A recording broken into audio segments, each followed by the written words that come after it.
morning. Welcome sa press briefing ni Presidential Communications Secretary Martin Andanar. Good morning, sir. Good morning, Rocky.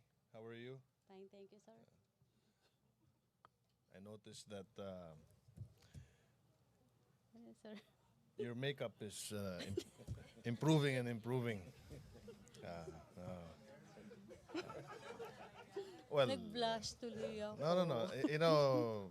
As I said, Rocky and I are siblings from different mothers because of our moles. Good morning, everyone. How are you today?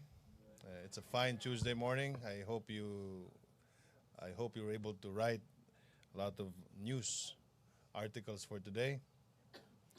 Because yesterday, I think you were bombarded with so many stories. Okay, so we are in another exciting press brief here inside Malacanang. We have a new resource person with us. Our first time, I think, sir. First time in the briefing room. Secretary Pernia is a professor emeritus of economics at the University of the Philippines and lead economist at the Asian Development Bank.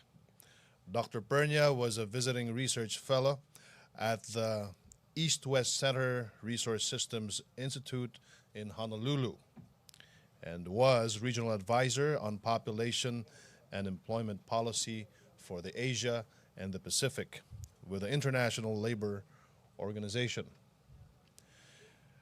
The outstanding Boholano was once an outstanding young scientist from the National Academy of Science and Technology, Balik Scientist Awardee of the Department of Science and Technology, and currently ranked 7th among the 250 scientists in the Philippines, according to Google Scholar Citations public profiles.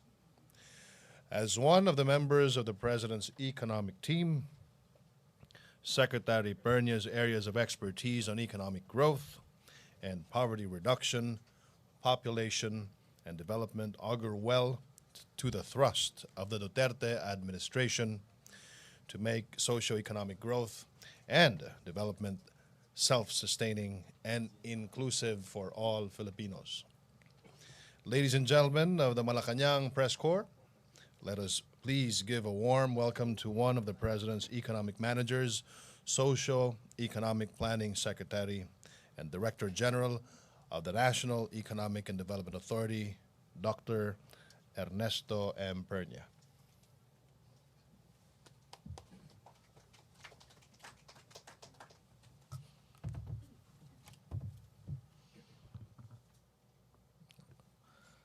Good morning, co-workers toward inclusive and self-sustaining economic growth over the next 6 years at least, and of course, hopefully beyond.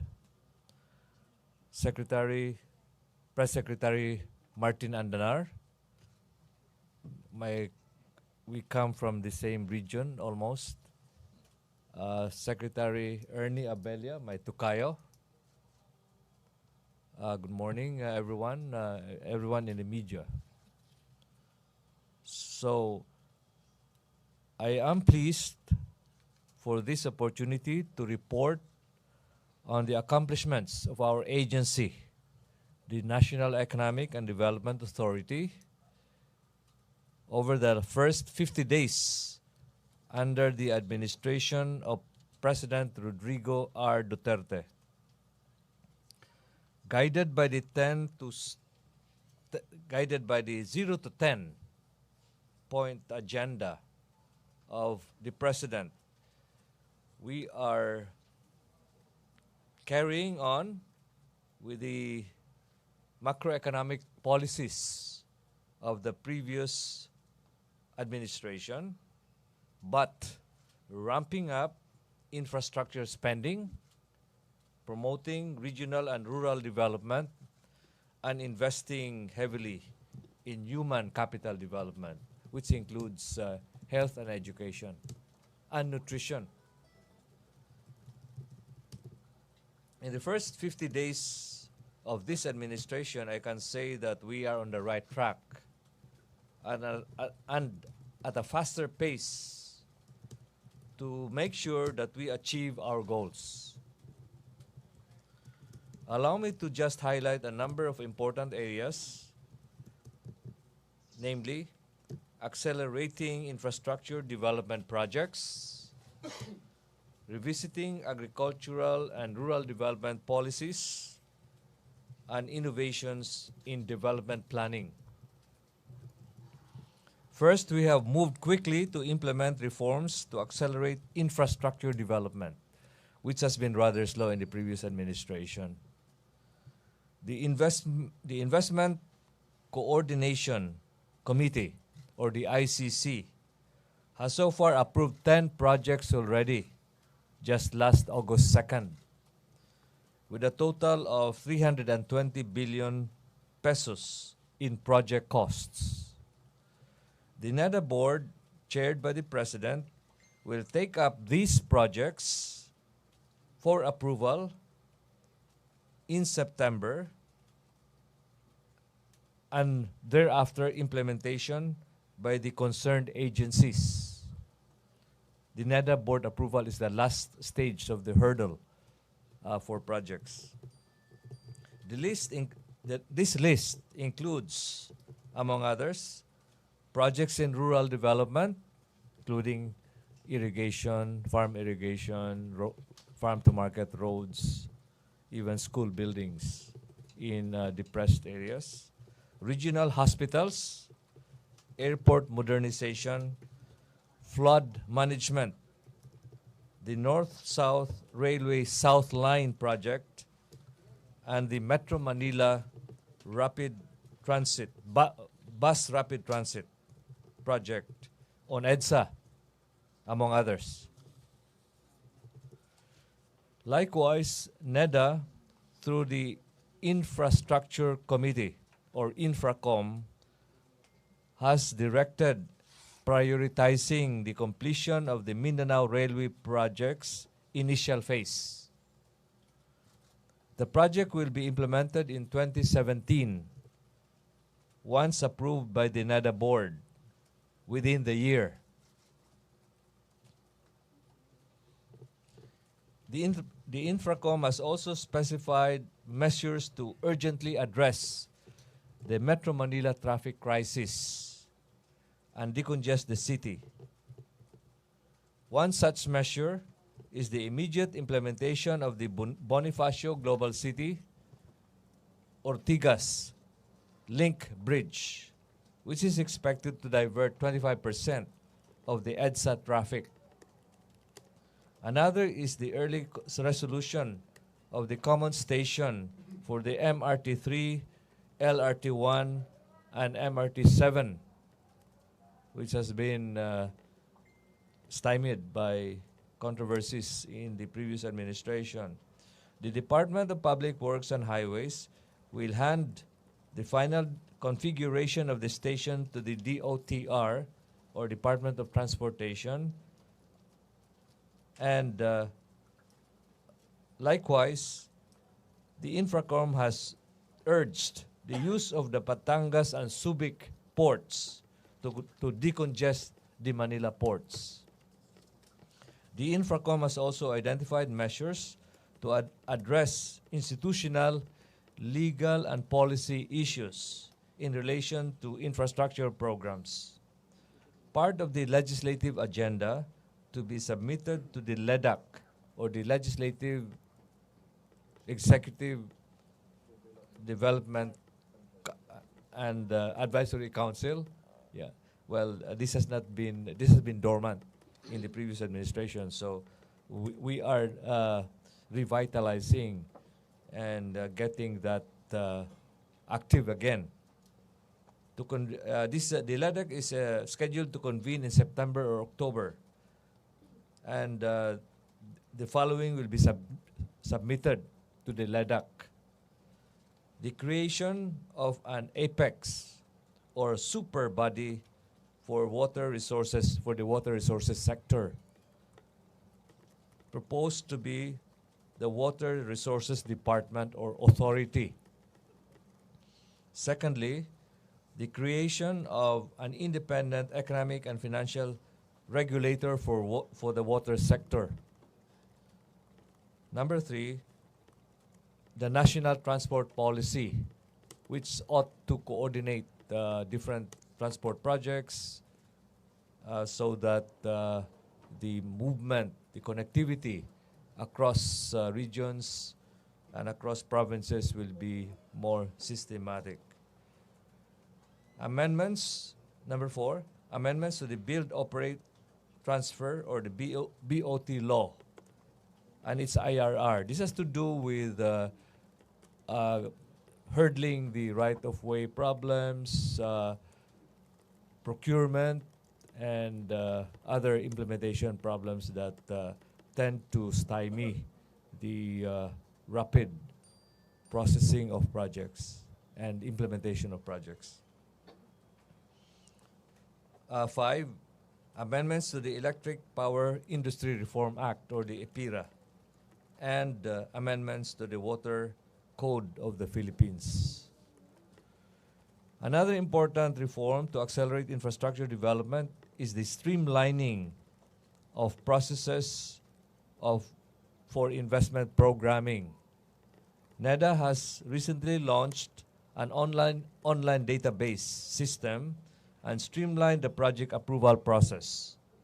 In line with the updating of the core investment program, the Public Investment Program online system, or PIPOL, PIPOL, was launched to allow agencies to submit automatically online their data entries, updates, and reports on their priority programs and projects. For the ICC, the Investment Coordination Committee, for the ICC approval and appraisal process, NEDA has raised the project cost floor from 1 billion to 5 billion, meaning that projects below 5 billion can go faster.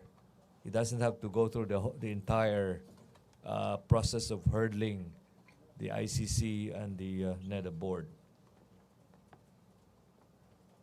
And as well as updated the social discount rate, which is some kind of criterion that would decide whether a project is acceptable or not. We have updated the social discount rate from 15%, which is pretty high by today's interest rate regime, to 10%. So that should also speed up project approval. As well, other reform initiatives on the process are currently proposed to fast-track appraisal and approval process while still ensuring quality of infrastructure projects. Moreover, we are revisiting policies on agriculture and rural development which have lagged behind amid consistent economic growth.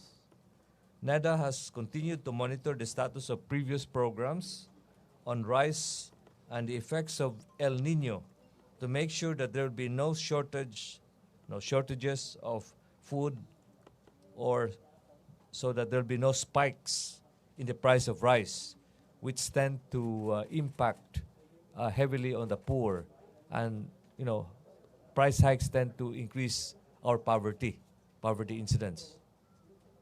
We have been monitoring rice production and consumption to determine whether and when to import, given risks of La Nina and other weather disturbances. Finally, I am pleased to share with you NEDA's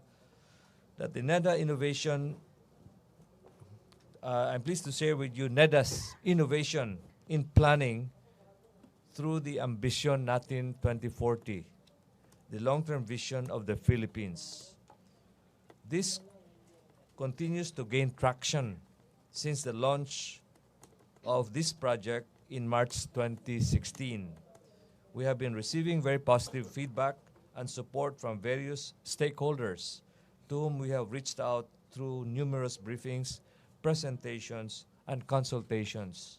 Apart from government, international development partners, and civil society, and the private sector, we have been engaging the youth through extensive use of social media and other forms of new media. Through Facebook alone, for example, we have already reached 14.3 million users in only a matter of 4 months. In face-to-face interactions, the support has been overwhelming, and we are pleased that our aim to make Ambisyon Natin 2040 a basis for unity among Filipinos is being achieved. Also important is the support we are getting to make this long-term vision an anchor for development planning across administrations, whereby a plan is built on the previous plan of the previous administration, thereby ensuring sustainability of development initiatives with long-term goals in mind, and thus safeguarding against drawbacks of having plans bound by the terms of political administrations. To further cement the long-term vision in the country's development priorities, NEDA has recently submitted a draft executive order adopting the long-term vision as a guide in crafting the next Philippine Development Plan. The PDP 2017-2022 framework is already taking shape, taking into account the 0 to 10 socio-economic agenda of the Duterte administration and the long-term vision. The planning process is underway with the drafting of the framework, outline and listing of planning committees and subcommittees for this PDP 2017-2022. The planning guidelines for the PDP formulation are also already drafted and will inform agencies on the priority areas in each sector that they will work on. Furthermore, we will continue the efforts of strongly linking the planning and budgeting process to ensure the sustainability of priority programs and projects. We have been consulting with different stakeholders to disseminate the proposed framework for PDP 2017-2022 and to obtain inputs for the plan. The consultations ensure that there will be inputs coming from a broad cross-section of society and the citizenry. We have also been presenting the platform of government as well as our long-term vision for the country in international fora, like the UN and APEC meetings. Concerning APEC, Asia Pacific Economic Forum, in particular, we are making sure that priorities we have identified during our hosting last year are being followed through. In addition, we are introducing our new priorities of balancing growth opportunities across regions, sectors, and socio-economic classes in the APEC agenda. These are just some of what we have done meaningfully in just the first 50 days in NEDA under the Duterte administration. We have hit the ground running, and we intend to do much more in collaborating with other agencies, development partners, and key stakeholders. We trust that in the next 50 days we can mobilize more people and resources to accomplish even more and continue improving our processes that will benefit the Filipino people, especially the poor and those left behind. Maraming salamat at magandang umaga sa inyo muli. Thank you. Thank you, Secretary Pernia. Welcome lang po natin sa briefing room si Peng Aliño ng Davao City PBS, Radyo ng Bayan.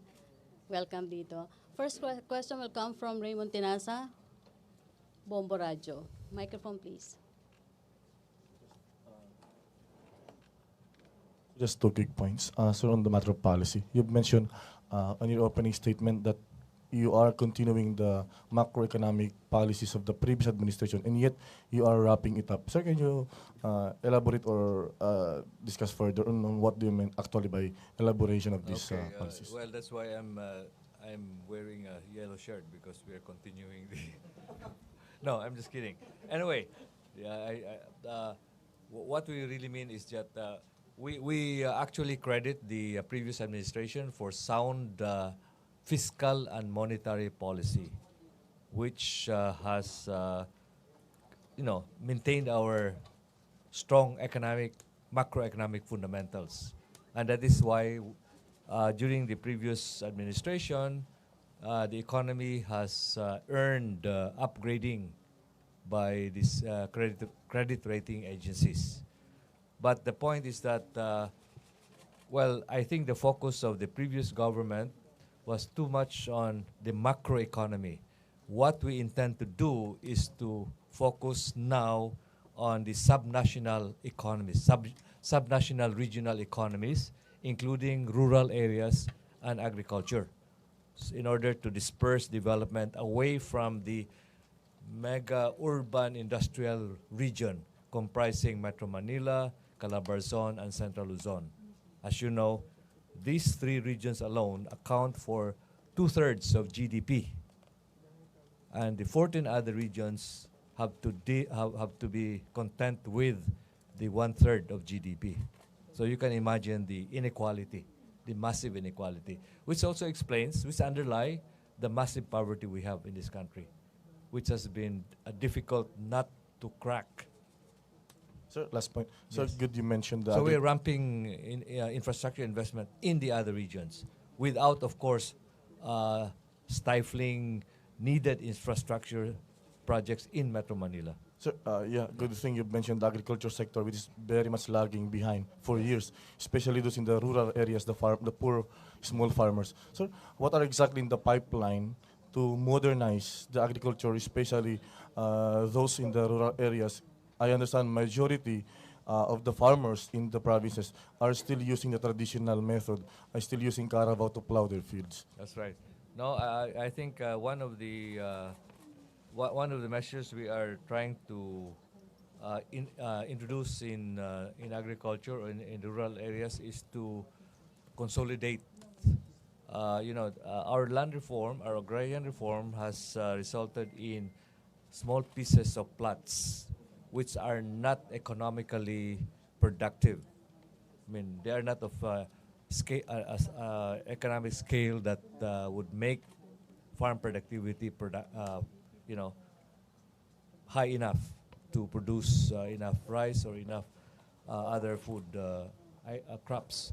So land administration is going to be clarified and improved so that titling will be done on untitled lots so that they will be easier to consolidate. For those who want to sell their small plots of farm can sell so that there will be some consolidation.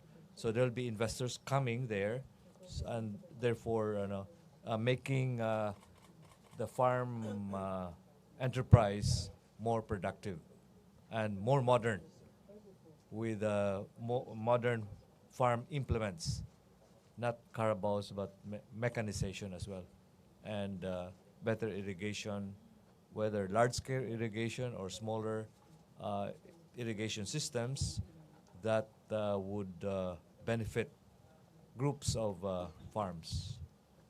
Yeah. Thank you, sir. Thank you, Raymond. JP Vencito. Hi, sir. Good morning. Good morning. Sir, Yes. epo. Sir, in the previous administration, it has been a big problem, sir, that the private-public partnerships, sir, were not continued well. Some projects were not, despite being implemented, it's not in the pipeline. It's not being implemented. Sir, what are the mechanisms that the new administration will do to prevent these backlogs, some sort of, and how will the government address this backlogs that are being in the previous administration? We're speeding up the processing of PPP projects. In fact, some of the 10 projects that the ICC, Investment Coordinating Committee, approved just last August 2nd are PPP projects that got stalled in the previous administration. Sir, we just clear out if pwede po. Yung numbers lang, sir, 10 yung na-stall from the previous Ay, administration. hindi naman 10. I think because among the 10 there are some new ones, like the Mindanao Railway and Sir, But many, I think most of the 10 were just sitting idly in the list under in the previous administration. sir, can we just know what are the PPP projects that the new administration will pursue? Well, those I mentioned, as well as the prison, modern large prison or jail to be sited or to be located in Fort Magsaysay, which should decongest our overcrowded jails and prisons. So that's one. That by the way, alone cost $50 billion, a little over $50 billion. Sorry, not dollars, pesos.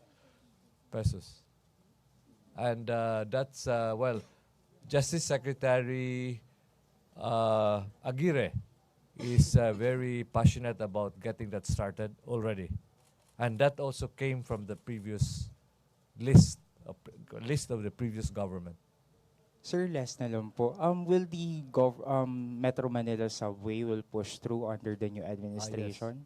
Yeah, the Metro Manila subway, we just need to choose which of three possible alignments should be implemented, and JICA is keen in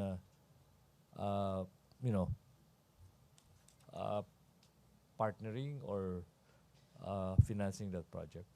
Thank you, sir. Yeah. Thank you, JP. Last two questions from Joseph Morong and Ted Tuvera. Sir, pwede pa bang isa? Sure. I mean, I have a little more time now because I have to wait for another meeting at 2 o'clock here in Malacanang. Joseph Morong, GMA 7. Sir, based on your presentation kanina, there are at least, correct me if I'm wrong, at least 4 projects that are aimed to solve the Metro Manila traffic. Yes. Tama ba, sir, yung Metro Manila Bus Transit, BGC, Common Station, and then there's another one, this North-South Railway. These are new projects or ito yung mga na-stall, no? North-South, they were started in the previous administration. Yes, sir. Yeah, Just a little more background, sir. Can you expound on the BGC Ortigas Road link? Well, that is an additional bridge to what we have now on the east side of Metro Manila. There's a bridge there, C5, no? So we need another one there to add road space for those traveling between the two parts of the Pasig, the two parts of Metro Manila that is cut by the Pasig River. Yeah. When do you expect to start the That project? is that's already in an advanced stage, and we just need to remind Secretary Tugade that that he said he himself said that it's a very urgent project. And by the way, that's also needed because we need to retrofit to reinforce Guadalupe Bridge.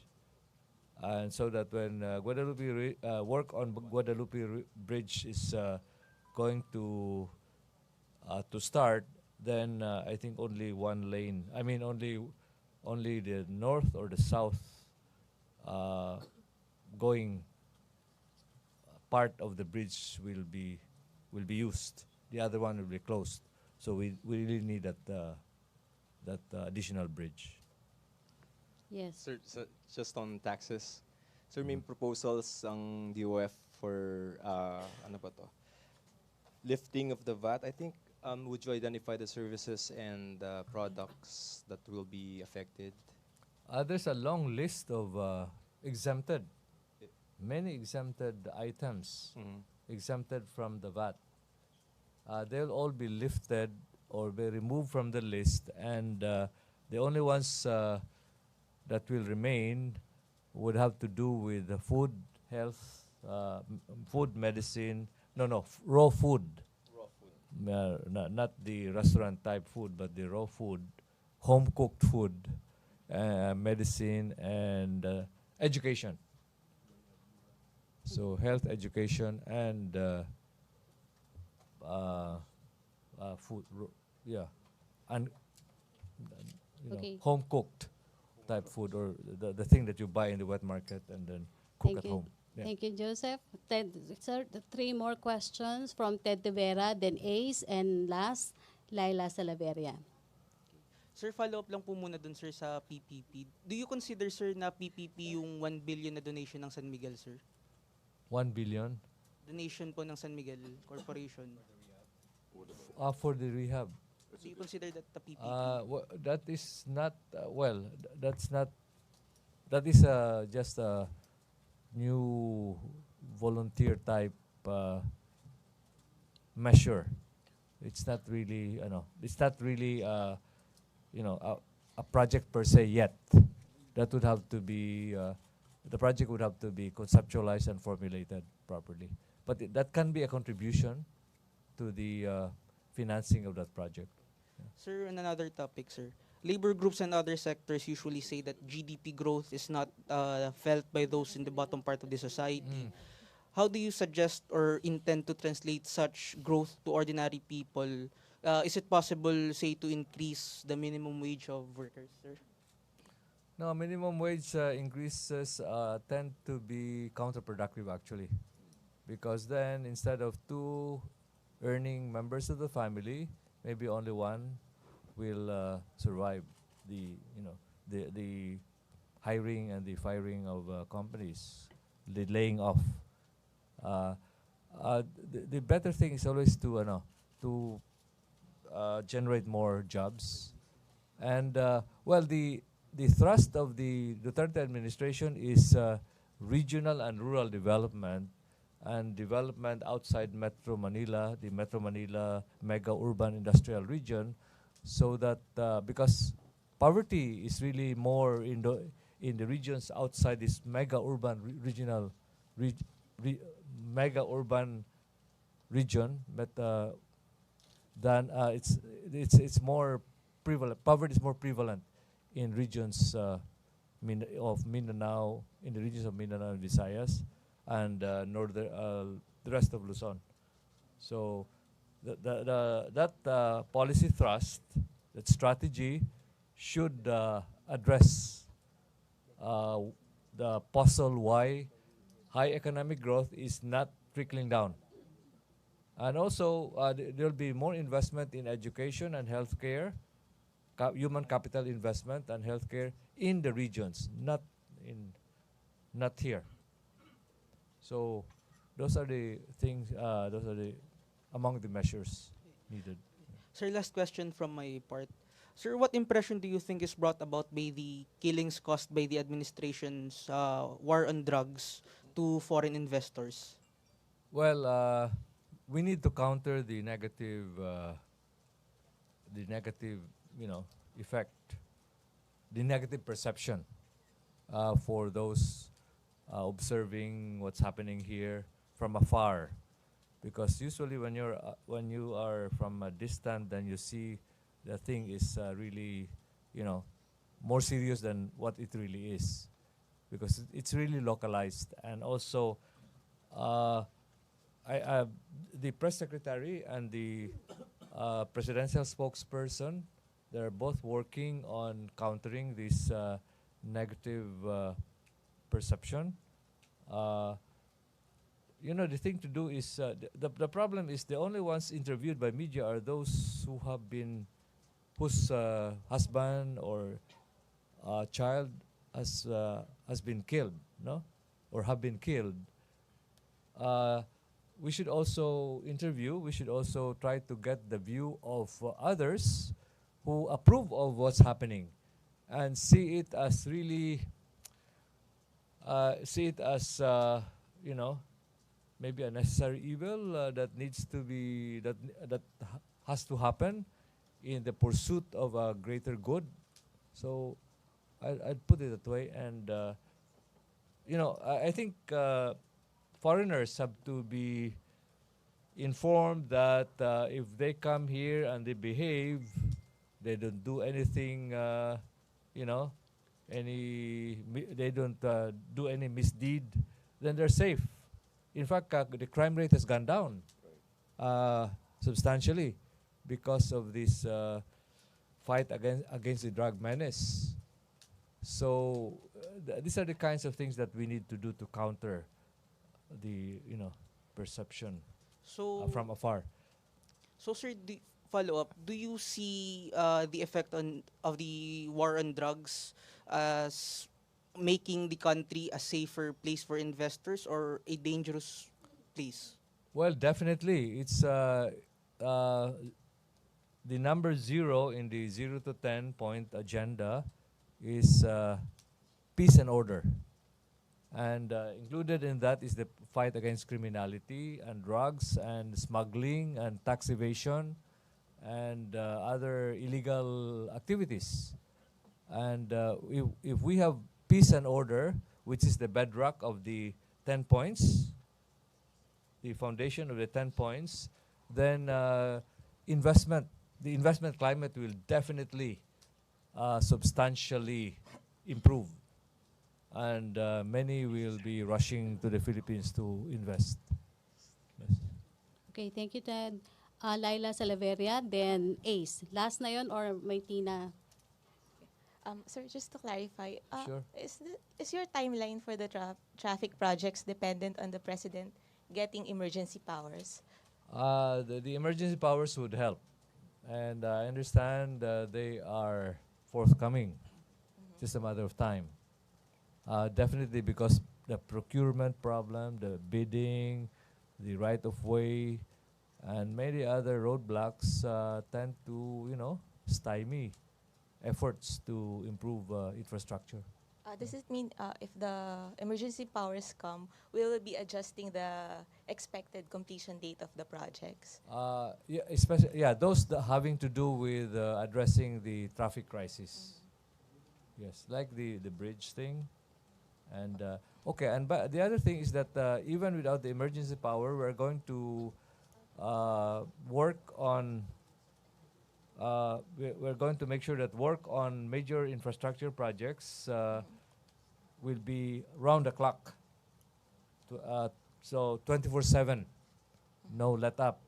So there'll be 3 shifts, and that shouldn't be a problem because we have a high unemployment rate. So it's very logical. It's going to be good for improving the employment concern, and also good for finishing projects faster.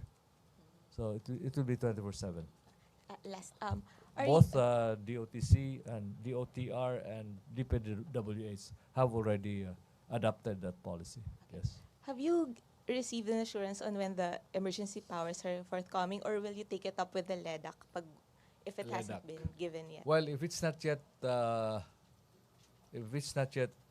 here, if it's not yet approved by the time the LEDA convenes, then we are certainly going to take it up. Yeah.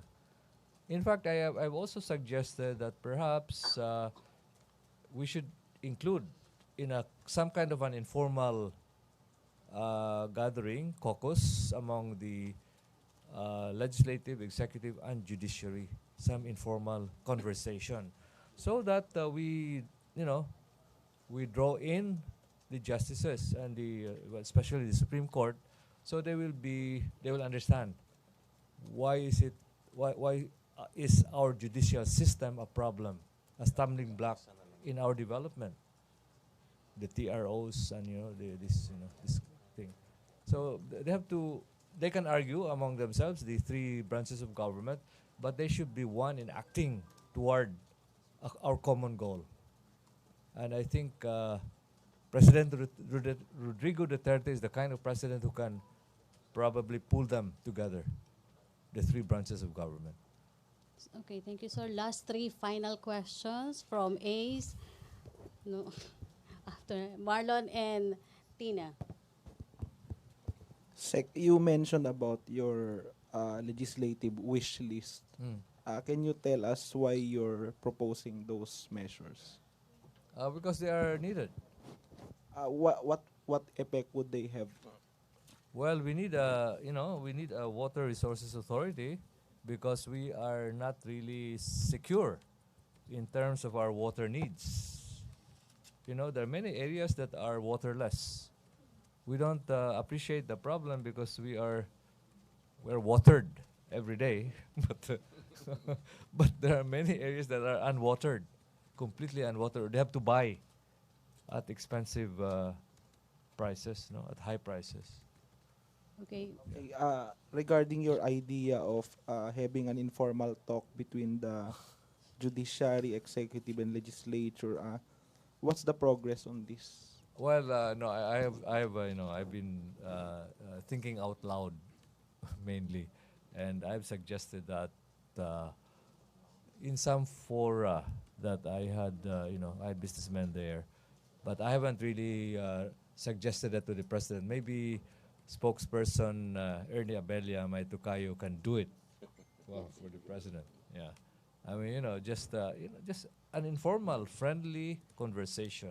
Not the LEDAC type, because LEDAC is too formal, I think. Yeah.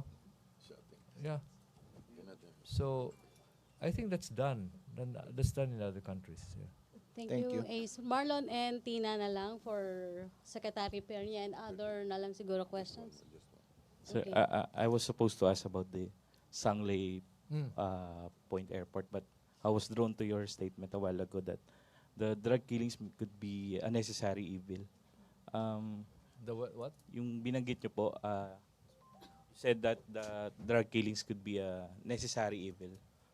Yeah, something like that. Isn't, I isn't should- that dangerous, sir, coming that from would a be, I don't know presidential if that's a advice? correct theological statement. Yes. Huh? Let it pass. Sir. Okay. Yes, go ahead. Isn't that dangerous, sir, coming from a presidential advice to be even considering that Which one? when you said that killings could be a necessary No, evil? it's a byproduct of something. I mean, it's a self-defense thing, right? Self-defense is legitimate, isn't it? When you are attacked, when you try to, when law enforcers try to do something, and the criminal resists and is armed and is likely to get first. I mean, draw his gun first, draw his gun faster than the police. Then you have to do something. Sir, from an economist, from the point of view of an economist, does it do some good to the society if the government would It's get better rid of? it's better that there are no killings, of course. It's better that there are no killings. And also we have to realize that our justice system is dysfunctional. I think that should also be made known. We have to, people know that our justice system is dysfunctional, and so the justices, the Supreme Court, should know that. They have to shape up before we can really, follow due process.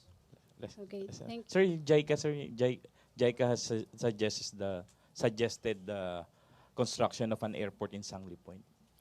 And it was discussed yata kahapon. there are many proponents. There are many proposals, many proponents, and it's still up in the air. Is it viable? Well, it is. It can be for general aviation, but then you cannot use NAIA and Sangley at the same time, because the airspace is going to be limited, and Kasi- meaning that if a plane lands or takes off from NAIA, Sangley would have to wait, for clearance. So it's not going to be good arrangement. So for general aviation, but then spending so much for general aviation is, it's probably not good. So I think, so it's up in the air. But I better say that it's up in the air. Nothing definite about it. Yeah. Okay, thank you, Marlon. That's it. Thank you, Secretary Pernia. And thank you, Malacanang Press Corps. Secretary Abellana, I think we have a meeting. Can you accommodate more questions, Secretary Abellana? For Secretary sige, Abellana, 2 more questions. Secretary Pernia, maraming salamat po. Okay. Secretary Abellana will accommodate Okay. two Thank you. more- Thank you 2 for questions. this opportunity. Kasi Sure. meron silang meeting. Secretary Abellana, sino first question? Tina Mendoza. Tina Mendez, ma'am. Mendez, I'm sorry. I'm sorry. Good afternoon, sir. Good afternoon, sir. Any comment on the latest statement of the U.S. State Department that it is deeply concerned that the statistics of drug-related killings have reached to 1,500 already, as testified by Chief PNP Bato de la Rosa yesterday at the Senate? So what is your question? What's your comment on that? And second, they describe the president as a plain-speaking politician. Nonetheless, they also they remain committed with the bilateral relationship between the two countries. Based on your statement that you just quoted, I think that's a very significant development, right? That in spite of the fact that the president is plain speaking, the relationship continues. Nonetheless, they also expressed deep concerns about the We are drug addressing related it from our side. As you can very well see, for example, the PNP chief De La Rosa is already facing the Senate regarding that, and I think he has also made references to the fact that whatever incidents that are of serious concern are already being addressed. Thank you, Thank Tina Mendez. Last question na talaga kay Secretary Abellana. We can accommodate 2. Sige, we'll Okay, 2 accommodate more 2. questions. All right. Okay. Rose Cos and then Joseph Morong. Kunin lang po namin yung comment. May mga lawmakers po na nagsasabi na hindi po dumaan sa due process yun pong pagtatanggal ng mga appointees dahil po yung mga reported corruption ay hindi po muna inimbestigahan. Which are you referring to the statement of the president? Yeah. Courtesy? Courtesy. Courtesy resignation, sir. I think it's very clear. No, if you actually make reference to the memorandum 04, it says that in view of the president's desire to rid the bureaucracy of corruption, the action is that everybody, especially those of the past, all the appointees, excepting a few, excepting A, B, C, D, all the way to F, are meant to submit courtesy resignations. All right, and those who are accepting the following: the newly appointed. In other words, if you really think about it, this makes reference to those appointees of the past administration who are, in a sense, holding over. All right. So there is no such thing as undue process and stuff like that. It's in a sense, it's a heads up. It's a heads up that especially for LTO and LTFRB, it's basically a heads up for those agencies to make sure that the operations within their own departments and offices are being conducted in a ethical, proper manner. Okay, thank you. Pwede pong Sige. Next, Joseph Morong. di ba? Takot. Sir. Yung Supreme Court, sir, issued a status quo ante order and then they moved the oral arguments, I think, for August 30. So SQA sa Marcos Burial. All right, okay. So you're asking? Comments, sir, so... No, we cannot make any comments on that. Okay. Okay, since I did not back to you, yes. Rose. Sir, dun po sa Napoles issue, kasi na-mention po ng President na kailangan pong i-revisit yun pong sa Napoles issue. Ano po ba yung kailangan na balikan? Meron po bang hindi nagawa during the time of Secretary De Lima or may mga mas marami pa po bang hindi For the record, the naiimbestigahan? President said that his drive is against crime, criminality, and corruption. So in his view, from his point of view, the Napoles case has to do with corruption. So it has to be revisited. Thank you. Thank you. Thank you, Presidential Spokesperson Ernesto Abella. Thank you, Malacanang Press Corps. Back to our main studio sa Radyo ng Bayan at PTV. We're gonna have lunch, right? What? Oh, inuna nyo dapat yun, di ba? Sige. Okay, I will give you some, okay, regarding the cabinet meeting, okay? Hindi tinanong eh. Okay, regarding the cabinet meeting, I'll just make mention, just make passing references, all right? But this is not a detailed exegesis, all right? We'll like to, regarding the tax reform strategy, the President directed the DOF Secretary to take steps to remove tax provisions that are anti-poor and gender biased. All right. So in other words, it's going to be a simplification of the tax reform. The tax reform strategy is basically a simplification. Also, we'd like to announce that the President will be going to the ASEAN, and he will be, which will be September 4 to 9. September 4 to 9. Sir, walang attendant na mga visits to other ASEAN countries? I suppose there will be attendant, but there'll be certain visits. Kasama yun sa ano? Before or after? I think just before. Just before. Okay. Before Davao, sir? Hindi naman state visit, parang these are related visits, okay? No. It's the ASEAN region. The ASEAN region. Right. I think 6 to 8. Okay. We'll just come up with a United Statement with a statement. Okay. It was basically just visiting with friends. All right. He was just visiting with friends, and there was no policy discussed. Okay, thank you. Thank you, Presidential Spokesperson Ernesto Abella. Thank you very much. Malacanang Press Corps.